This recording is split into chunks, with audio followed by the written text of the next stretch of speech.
bahkan penyertaannya begitu sempurna bagi kita semuanya. Ya. Dalam ayat firman-Nya dikatakan begini, dan ketahuilah aku menyertai kamu senantiasa sampai kepada akhir zaman. Ya, memberikan jaminan yang begitu luar biasa untuk menyertai kita. Nah, dalam ayat ini ada satu hal yang terkandung di dalamnya, yaitu memiliki makna yang begitu dalam, ya, yang sangat dalam, yaitu Allah mempertaruhkan cinta dan kasih-Nya kepada kita manusia lewat ayat ini. Dikatakan dan ketahuilah, ya, awal dari kalimat dalam Matius 28 ayat 20b. Dan ketahuilah, bukan sekedar Dia menyertai kita, tapi Dia mempertaruhkan cinta kasih-Nya. Itu terbukti bagaimana Dia harus menderita dan disalibkan, mati, dan pada waktunya juga Tuhan bangkit kembali. Ya. Jadi ayat ini bukan sekedar memotivasi kita, tapi ada satu makna yang begitu dalam yang harus kita pahami. Nah, pagi hari ini kita akan sharing tentang ya, ini judulnya menggunakan sedikit bahasa sono gitu, dikatakan unfailing love. Apa itu unfailing love? Ya, saya coba buka-buka dan cari-cari, ternyata artinya kasih setia. Ya, kasih setia. Dan dalam kamus unfailing itu artinya tidak gagal. Ini adalah kata sifat yang menerangkan tentang sesuatu yang pasti, ya, tak kunjung padam, tidak pernah berhenti. Jadi cinta kasih Tuhan itu cinta yang tidak putus-putusnya, terus mengalir dan mengalir. Ya, itu jaminannya sesuai dengan firman yang tadi. Nah, yang menjadi pertanyaan bagi kita hanya tahu bahwa cinta kasih Tuhan itu kita mengingatkan saat bagaimana Tuhan menderita, saat bagaimana Tuhan disiksa dan akhirnya disalibkan. Tetapi ada hal lain lagi, Tuhan menyatakan cinta kasih-Nya kepada kita yang mungkin saja kita belum ketahui. Dan pagi hari ini kita mau sharing, kita mau berbagi lewat kebenaran firman-Mu. Kita akan baca dalam kitab Kejadian 3 ayat 8 dan 9. Hanya 2 ayat saja. Kejadian 3 ayat 8 dan 9. Ya. Jadi saya ingin tarik mundur ke awal sekali tentang cinta kasih Tuhan ini. Ternyata cinta kasih-Nya itu dari awal sekali Tuhan sudah nyatakan bagi kita. Ya. Dikatakan ayat 8 begini, ketika mereka mendengar bunyi langkah Tuhan Allah yang berjalan-jalan dalam taman itu, pada waktu hari sejuk, bersembunyilah manusia dan istrinya itu terhadap Tuhan Allah di antara pohon-pohonan dalam taman. Ayat 9, tetapi Tuhan Allah memanggil manusia itu dan berfirman kepadanya, di manakah engkau? Ini merupakan sebuah pertanyaan yang pertama dicatat di dalam Alkitab. Dan pertanyaan ini diajukan oleh Allah kepada manusia yang pertama dan juga kepada kita saat ini. Di manakah engkau? Pertanyaan Allah di manakah engkau menyatakan kepada kita beberapa hal. Pertama, Tuhan memikirkan saudara. Yang kedua, Allah berbicara kepada manusia. Dan ketiga, Allah mengetahui dan mengundangmu untuk menjelaskan penyimpangan itu. Ya, kita tahu ceritanya dalam Alkitab tentang penyelewengan yang dilakukan oleh manusia pertama Adam. Nah, Bapak Ibu kasih dalam Tuhan, pertama, Allah memikirkan saudara. Mari katakan, Allah memikirkan saudara. Allah memikirkan saudara. Luar biasa. Jadi cinta kasih-Nya ternyata Allah itu memikirkan kita. Ya. Nah, begini. Kita tahu ada begitu banyak pabrik jam yang membuat jam tangan. Kita kenal yang merek yang mahal-mahal, yang namanya Rado, yang namanya mereknya Seiko, Titus, itu jam-jam tangan yang masa lalu. Ya. Dan saat ini orang tentunya lebih kenal tentang Android HP yang dicetak, bahkan laptop. Sekarang televisi pun sudah meningkat, bukan lagi televisi yang biasa, tapi katanya televisi Android. Bahkan ada begitu banyak mobil-mobil canggih yang dibuat oleh pabrik-pabrik. Tapi satu hal, mari kita tahu bahwa semua itu, perusahaan-perusahaan membuat barang-barang yang terbaik itu, tentunya mereka memberikan jaminan. Ya. Jaminan umpamanya 1 bulan, 2 bulan, memberikan garansi 1 tahun, dan seterusnya. Ya. Bahkan mobil, jadi kalau terjadi kerusakan bisa diservis kembali dan diperbaiki, ya tentunya. Tapi dengan catatan kalau kendaraan itu jangan tiru-tiru seperti di iklan-iklan film yang BMW ditabrakkan ke tembok dan hancur, jangan ya. Dan tentunya itu tidak mendapat garansi. Nah, yang ingin saya katakan begini, bahwa semua benda-benda yang bergaransi yang kita beli, pertanyaannya, adakah semua pabrik yang membuat segala hal yang kita miliki saat ini, katakanlah HP, memikirkan tentang HP yang kita sudah beli? Katakanlah itu Oppo, ya. Setelah melewati 3 bulan garansinya, kalau terjadi kerusakan, kita akan servis dan tentunya akan keluarkan biaya, kan gitu. Ada nggak perusahaan yang menghubungi lewat HP kita ke rumah, menanyakan, Bu, bagaimana mobil yang Ibu beli? Bagaimana penggunaannya? Mari kita tahu bahwa semua barang-barang yang kita beli, barang-barang elektronik, HP, atau itu jam tangan, mobil bahkan, tidak ada satupun yang pabrik akan memikirkan hal itu lagi. Mau rusak kek, mau hancur kek, mau karatan kek, pabrik cuma tahu bahwa itu sudah dibeli, sudah. Dia sudah mendapatkan uang, dia sudah mendapatkan untung. Tidak akan pernah dia pikirkan lagi. Berbeda dengan Tuhan kita. Amin. Luar biasa Tuhan kita. Setelah dia menciptakan manusia, dia beri garansi seumur hidup. Luar biasa.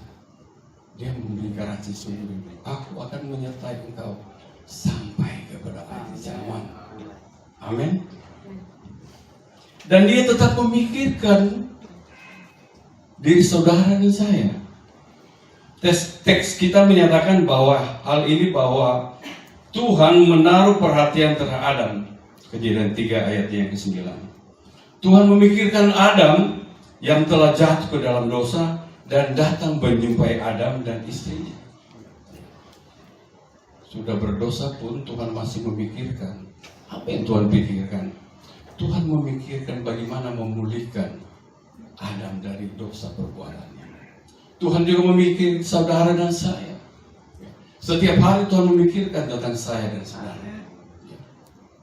Bukan saja dia memikirkan waktu kita lagi sedang pada saat pun kita jatuh dalam dosa, Tuhan memikirkan kita. Itu cinta kasihnya yang luar biasa. Dia tidak membiarkan kita, dia tidak meninggalkan kita. Dia ada tetap mendampingi kita semuanya. Hari lepas hari dia senantiasa menyertai. Tapi seringkali kita manusia yang tidak memikirkan Tuhan, melupakan Tuhan.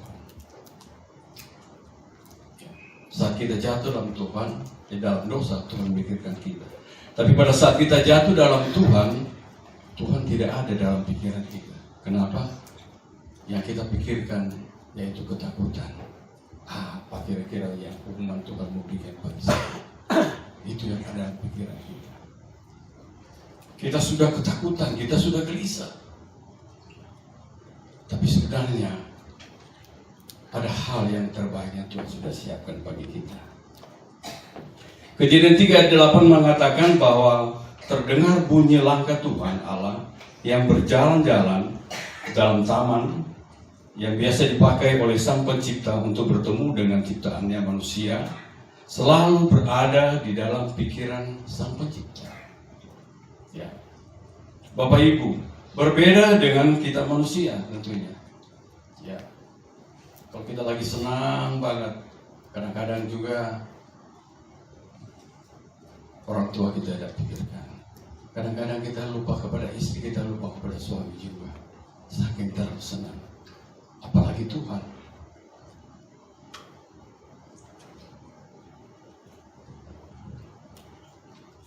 Nah, begitulah sifat daripada dosa, ya. Setelah seseorang membunuh atau berzina atau berbohong, maka dia akan beralibi. Ya. Dia ingin menghilangkan jejak-jejaknya. Bahkan dia membuat alibi-alibi yang sebenarnya menambah kebohongannya. Hal itu dia lakukan untuk menghindari supaya dosa yang dilakukan, pelanggaran yang dia lakukan itu tidak diketahui. Itu yang dipikirkan oleh manusia. Jadi dikatakan begini, Adam pun berusaha menutupi hal itu.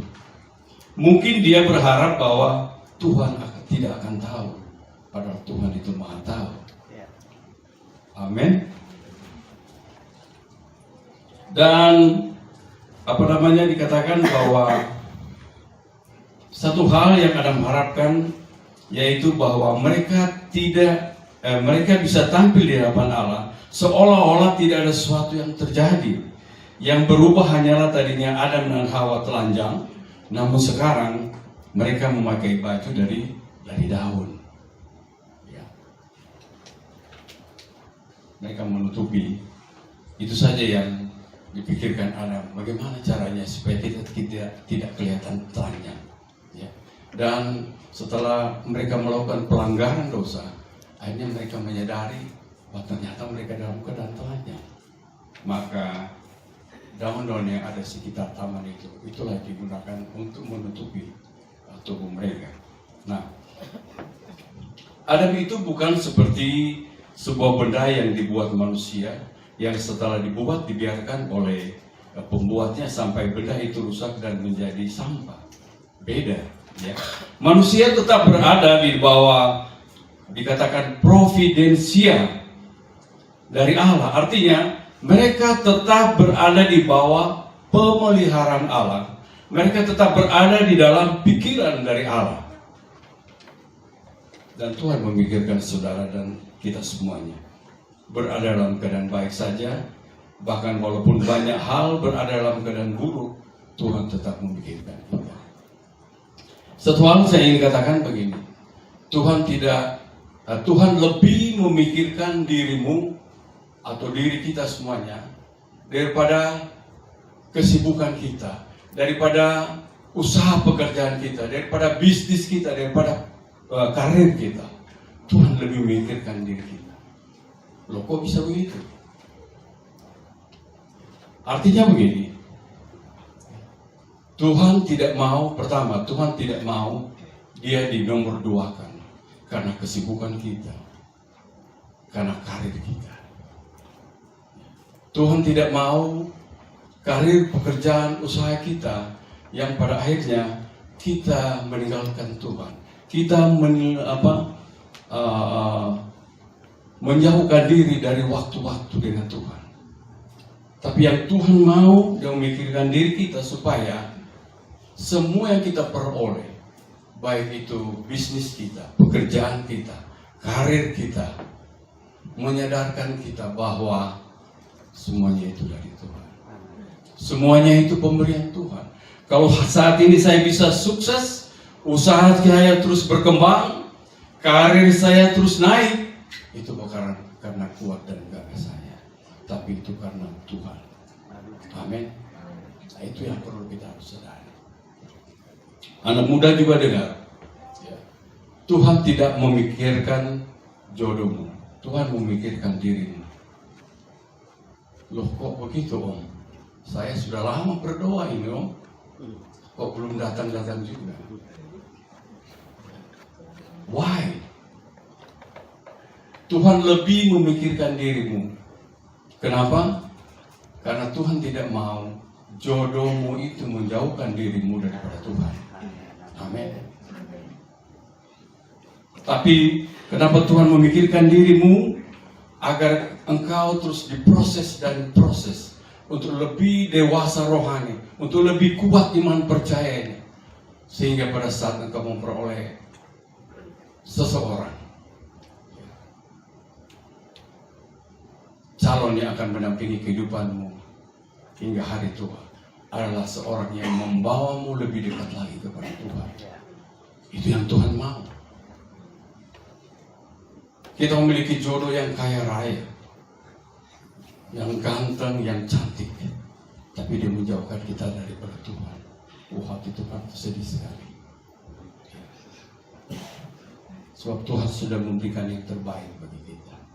Mari renungkan itu, luar biasa. Nah, Bapak Ibu kasih dalam Tuhan, mari katakan kiri kanan, Tuhan memikirkan dirimu. Ya. Tuhan memikirkan dirimu. Dan itu cinta kasih Tuhan yang luar biasa. Dia memikirkan kita. Dia tidak membiarkan kita. Dia tetap menyertai. Dia terus mengurusi diri kita. Ya. Sangat bersyukur kalau hal itu kita terus menyadari tentang kebaikan Tuhan. Nah, selanjutnya di poin yang kedua dikatakan Allah berbicara kepada saudara. Ya. Adam bukan hanya ada di pikiran Allah, tetapi Allah datang menemui Adam dan berbicara kepada Adam. Allah dapat saja membiarkan Adam dan istrinya sepanjang malam tanpa Allah, sepanjang malam tanpa dirinya, setelah mereka melakukan apa yang Tuhan larang. Allah bisa saja membiarkan Adam dan istrinya sepanjang malam, ya, sepanjang malam dalam tanpa tidur karena memikirkan bagaimana menghadapi hukuman yang akan Tuhan berikan. Ya. Bapak Ibu kasih dalam Tuhan, pasti kita tahu bahwa betapa ngerinya suatu penantian. Betapa ngerinya suatu penantian. Jika seseorang mengetahui bahwa dalam satu keputusan pengadilan bahwa dia harus dihukum mati. Kalau di negara kita dihukum mati, ya ditembak. Kalau di negara Timur Tengah sana itu lebih luar biasa lagi. Mohon maaf dikatakan dipenggal kepalanya, ya, sadis. Betapa mengerikannya suatu penantian begitu kita tahu bahwa besok pukul sekian kita akan menjalani hukuman mati. Ya. Katakanlah hukuman seperti di Timur Tengah. Pada waktunya kita sudah dibawa ke tempat di mana kita akan hukum. Dan kepala kita sudah disandarkan kepada tempat di mana kepala kita akan dipancung. Tetapi, dan kita tahu bahwa alat yang akan dilakukan sudah dipegang oleh seorang algojo. Dia menunggu perintah tentunya dari atasannya. Tetapi dia belum bisa melakukan kalau belum dikatakan dengan hitungan 1, 2, 3. Nah, dalam sepersekian menit dalam penantian itu sangat mengerikan bagi kita yang akan menjalani hukuman itu. Dan saya percaya bahkan kita semua, ya maaf kalau saya harus katakan, penantian yang kita tunggu itu karena mengerikan, itu bisa terkencing-kencing. Ya kan? Bisa terkencing-kencing. Ya. Nggak usah dipenggal kepalanya, ditembak mati saja. Kepala kita sudah disarungkan dengan sarung yang hitam. Kita sudah berdiri, ya, nggak bisa lihat ke depan, nggak bisa lihat kiri kanan. Betapa mengerikan memikirkan hal itu terjadi. Kapan bunyi senjatanya? Kita tidak tahu. Bapak Ibu yang dikasih dalam Tuhan. Ya. Jadi penantian adalah lebih mengerikan daripada kematian. Nah, seringkali kita merasa mengalami beribu kematian ketika kita harus menghadapi ketidakpastian dan satu kematian. Oleh sebab itu Allah tidak meninggalkan Adam dan Hawa dalam ketidakpastian sepanjang malam setelah mereka berdosa terhadap dirinya, namun Ia menghampiri mereka. Adam, di manakah engkau? Tuhan justru yang datang, Tuhan justru yang berinisiatif datang menghampiri, mencari Adam. Di manakah engkau? Bukan Adam yang mencari Tuhan. Tuhan, di manakah engkau? Sebaliknya, Tuhan berinisiatif datang menghampiri. Cinta kasihnya tergerak dan Dia mengetahui betapa mengerikan, betapa Adam memikirkan sesuatu yang begitu luar biasa. Kita tahu firman Tuhan dikatakan bahwa penderitaan itu tidak akan melebihi kekuatan kita. Dan saat-saat seperti itu demikianlah. Ya. Kita tidak mampu menghadapi itu. Kita memikirkan hukuman itu seperti apa. Bisa saja sepanjang malam seseorang yang akan dihukum mati itu tidak tidur. Ya. Petugas lapas sudah datang, Pak, Bu, besok Ibu jam sekian akan menjalani hukuman tembak mati. Dan pasti satu malam itu dia tidak bisa akan tidur. Kita tidak akan bisa tidur, memikirkan hal itu. Dan Tuhan tidak membiarkan itu kepada Adam. Dia datang mencari Adam. Di manakah engkau, Adam? Satu hal yang kita harus tahu bahwa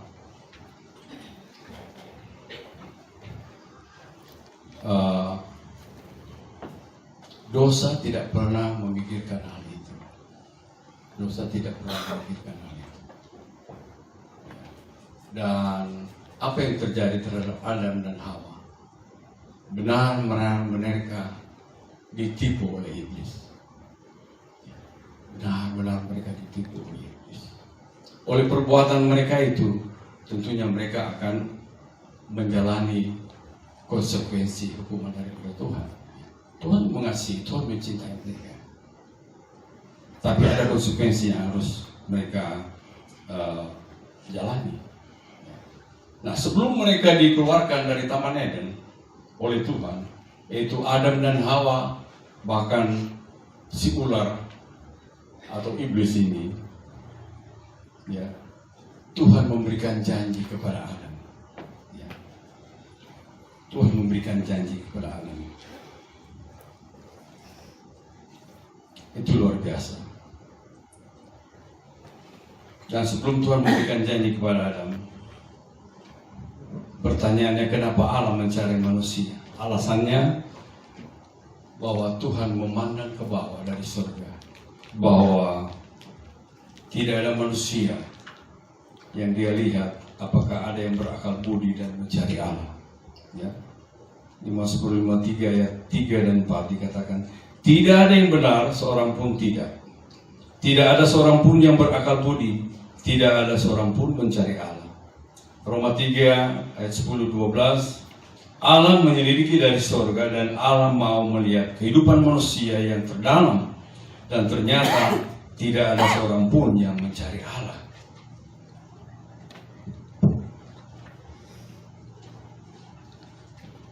Nah, Bapak Ibu, tidak ada seorang pun yang mengerti kebenaran. Bahkan tidak ada seorang pun yang melakukan kebajikan. Semua sudah menyimpang dari kebenaran. Semua sudah memberontak melawan Tuhan. Semua sudah berjalan di dalam kejahatan, termasuk orang-orang yang beragama. Inilah alasannya sejak awal kejatuhan manusia sudah dinyatakan kepada kita bahwa bukan manusia yang mencari Allah, tetapi Allah yang mencari manusia. Tuhan sangat mencintai kita semua. Amin. Dan kalau kita sudah jatuh dalam dosa seperti itu, pertanyaannya, siapakah yang akan menghibur kita? Siapakah yang akan menghapus air mata kita? Dan siapakah yang akan menanggung dosa kita? Hanya Tuhan Yesus yang bisa melakukan itu. Amin. Nah, Bapak Ibu, di poin yang ketiga, dikatakan Allah mengetahui dan mengundangmu untuk menjelaskan penyimpangan itu. Tuhan bertanya, di manakah engkau? Mengapa Tuhan bertanya demikian? Di sini kita perlu mengerti suatu hakikat yang sangat penting, yaitu pergeseran status. Ya. Dosa tidak menyatakan apa yang saudara perbuat atau apa yang saudara sudah makan, tetapi dosa menanyakan di mana posisi saudara sekarang. Dosa harus dimengerti sebagai kondisi status yang sudah bergeser. Dosa adalah saat saudara dan saya pergi dari tempat asal kita, sehingga tempat asli sekarang dalam kondisi kosong, dan Tuhan mau kita harus dikembalikan ke tempat asal, kembali kepada Allah, kembali ke sasaran yang ditetapkan oleh Tuhan. Di manakah engkau Tuhan? Di manakah saya? Di manakah saudara saat ini? Tuhan telah menetapkan tempat dan status yang asli bagi manusia, itu bagi saudara dan kita semuanya. Tetapi manusia telah menggeser diri dan pergi ke tempat yang lain. Manusia sudah melepaskan sasaran yang Tuhan sudah tetapkan dan menggantinya dengan sasaran-sasaran hidup yang dibuatnya sendiri. Manusia sudah meninggalkan kemuliaan Allah yang seharusnya dipancarkan dalam hidupnya dan masuk ke dalam kehinaan dengan pergeseran status. Dan Tuhan mau kita kembali kepada asal kita. Tadinya manusia berjalan bersama dengan manusia, bergaul dengan Allah, mendengarkan suara Tuhan, berbincang-bincang dengan Tuhan. Ada hubungan harmonis yang begitu luar biasa dengan Tuhan.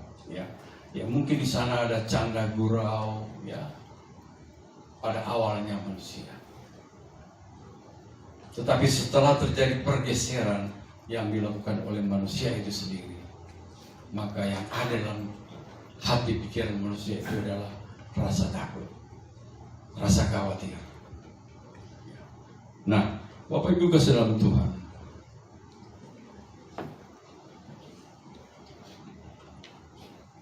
kita tahu bahwa mereka telah menyimpang, mereka mengalami pergeseran status, mereka ditipu mentah-mentah oleh iblis, dan mereka diusir keluar dari Taman Eden. Ya.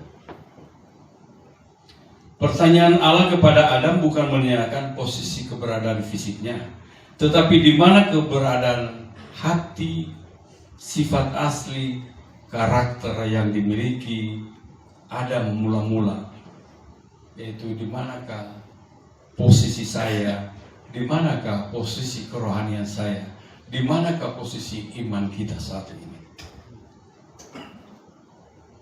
Itu yang Tuhan tanyakan, di manakah engkau?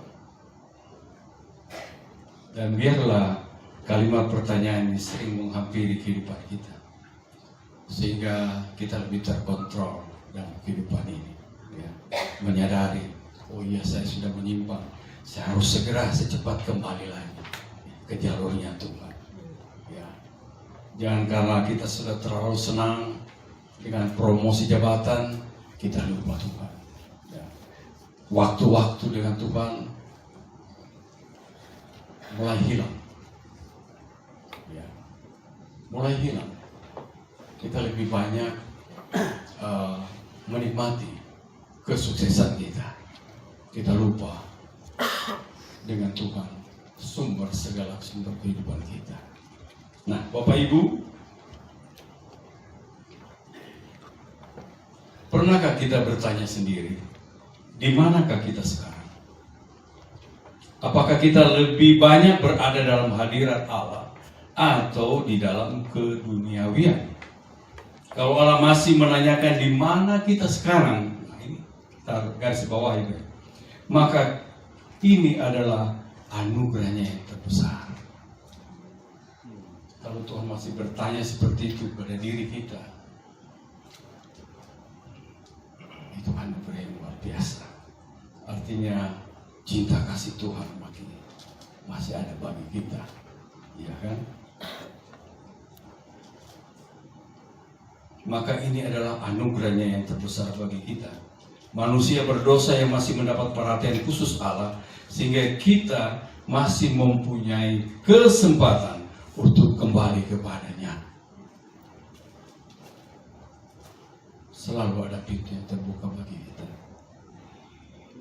Dan Tuhan senantiasa menantikan kapan kita mau bertobat. Itu yang Tuhan menantikan. Kapan kita mau bertobat? Kapan kita mau memikirkan Tuhan? Tuhan selalu memikirkan kita. Tapi Tuhan juga mau, yuk, pikirkan Tuhan juga. Pikirkan perbuatan-perbuatan baik Tuhan. Bapak Ibu kekasih dalam Tuhan. Kita tahu bahwa setiap pribadi kita tidak bisa lari dari penghakiman Allah. Sesungguhnya kesalahan dan dosa kita tersembunyi dari pandangan Tuhan, dan kesalahan kita pun tidak terlindung di mata Tuhan. Tidak ada satupun yang tertutup di mata Tuhan. Kita semua telanjang di mata Tuhan. Tidak ada dosa yang bisa kita sembunyikan. Belum lama ini di grup Perwil, kami juga membahas hal-hal yang luar biasa, tapi sudah terlalu jauh menyinggung hal-hal yang lain yang membuat orang bisa tersinggung karena ada suatu hal. Saya hampir memberikan komentar begini, Pak Gembala, karena kebetulan ketua di Perwil itu Pak Pendeta Feli. Saya ingin mengatakan bahwa dalam kehidupan kita itu ada dua hal tentang dosa, yaitu dosa yang terbuka dan dosa yang tertutup. Yang terbuka ini kita akan tahu kalau lewat pengadilan, maka akan ditetapkan, oh dia bersalah, dia korupsi, nyata bukti-buktinya dia membunuh dan segala macam. Tapi satu hal yang kita pikirkan dan renungkan, ada dosa-dosa yang tersembunyi dalam diri kita yang orang lain tidak tahu.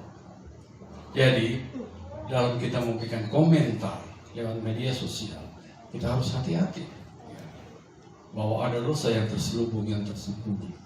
Dan kalau orang lain tahu, kita pun akan menjadi malu. Jadi kita harus bijak juga dalam bersosial media. Ya, kita harus berhati-hati. Kita lebih baik menjadi berkat di dalamnya. Amin. Nah, kita lanjut sedikit lagi. Jadi Tuhan mau kita bertobat, ya. Dan Tuhan mau kita mengungkapkan kesalahan kita. Tuhan, ampuni saya. Saya sudah berdosa, Tuhan. Saya sudah melakukan ini itu, Tuhan. Ya. Itu yang Tuhan mau. Ya. Kita harus mengakui perbuatan dosa yang telah kita lakukan. Karena tidak ada satupun pelanggaran dosa yang Tuhan tidak tahu. Dalam 1 Yohanes 1 ayat 9 dikatakan begini, jika kita mengaku dosa kita, maka Ia adalah setia dan adil, sehingga Ia akan mengampuni segala dosa kita dan menyucikan kita dari segala kejahatan. Itu Tuhan jamin. Dan karena itu Tuhan memikirkan kita. Tuhan berkata-kata kepada kita. Bapak Ibu, sebagai penutup, cinta kasih yang diberikan Allah kepada manusia memiliki nilai yang ajaib dan penuh kekayaan makna. Ya. Mungkin kita bertanya, wujudnya cinta kasih Tuhan apa? Dalam firman Tuhan sudah sering kita dengar, yaitu dalam Yohanes 3 ayat 16 dikatakan, karena begitu besar kasih Allah akan dunia ini, sehingga Ia telah mengaruniakan anaknya yang tunggal, supaya setiap orang yang percaya kepadanya tidak binasa, melainkan beroleh hidup yang kekal. Amin. Penyertaan Tuhan sungguh sempurna dalam kehidupan saudara dan saya. Tuhan terus memikirkan kita. Dia tidak pernah meninggalkan. Itulah Tuhan kita. Dia menyatakan cinta kasih-Nya itu dari sejak awal, yang selama ini mungkin kita tidak tahu. Yang kita pahami itu bagaimana Tuhan itu menderita dan disalibkan bahkan mati. Cinta kasihnya, karya cinta kasihnya begitu nyata di sana, luar biasa. Tapi sebenarnya dari awal-awal kehidupan kita, Tuhan sudah menyatakan itu, bahwa Dia memikirkan kita, bahkan Dia datang untuk berbicara dengan kita. Mari kita jangan menutup diri kalau Tuhan berbicara kepada kita. Ya. Ada begitu banyak cara Tuhan berbicara kepada kita, ya. Yaitu lewat segala sesuatu yang ada di sekitar kita. Mungkin itu hal-hal yang baik atau hal-hal yang buruk. Itulah cara Tuhan berbicara kepada kita.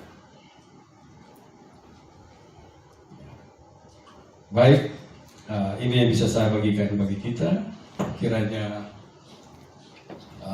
Tuhan memberkati kehidupan kita.